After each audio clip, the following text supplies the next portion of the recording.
it's Heather Moxie and welcome back to my channel. In this week's video, I'm going to be showing you how to give secondhand furniture a fresh new look with a very simple makeover. This DIY requires very little tools and only a little bit of time. It is a weekend project, but it has a huge payoff in the end and it will save you a boatload of money. All you'll need will be your furniture of choice and your paint and stain of choice. Everything that I'll be using will be listed in the description box. Don't forget to check that out. So let's get right into it.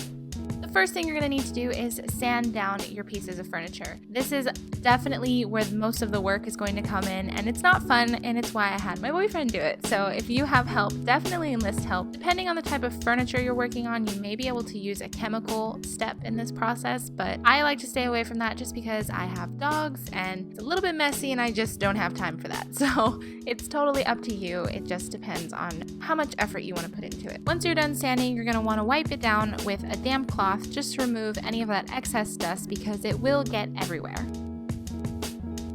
Once you're done with sanding, you can move on to the best part, which is staining and painting. For the look that I'm going for, I'm going to be staining the tops of my bar stools and painting the legs. Of course, this DIY has a lot of Pinterest vibes because it will be matching my dining table, which I also got from Pinterest. So there's a little bit of a cohesive design in our apartment. But there's definitely a reason for that because I don't have $200 to buy bar stools that look this way, just like I didn't have $500 to buy my dining table set that look that way. So I'm going to do it myself.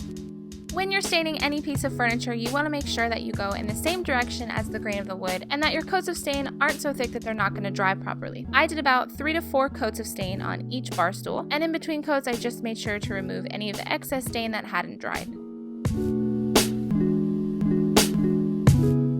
Once you're happy with the way your stain looks, let those guys dry for a little bit and then you can flip them over and begin painting. For my bar stools, I used can paint, but of course you can use spray paint. I did kick myself in the butt just a little bit because spray painting these would have been a lot easier. I just went through and painted it as well as I could, did multiple layers and sand and wiped them down in between each layer until I got a thick white and not a watery white like you're seeing. You basically just want to paint them until you can no longer see the brown underneath. And the very last step is optional. For my bar stools, I covered the tops of them in a layer of polyacrylic just to kind of seal in the stain and protect them, and it actually made them look that much more store-bought and not homemade, which was really nice. And in a weekend's time, we have a set of bar stools that match our dining table set. I'll link everything in the description box in case you have any questions, and as always, I'd love to hear what you guys think in the comments below. Don't forget to follow me on Instagram and Twitter at HeatherMoxieDIY, and as usual, like I always say, I will see you guys next weekend. Bye!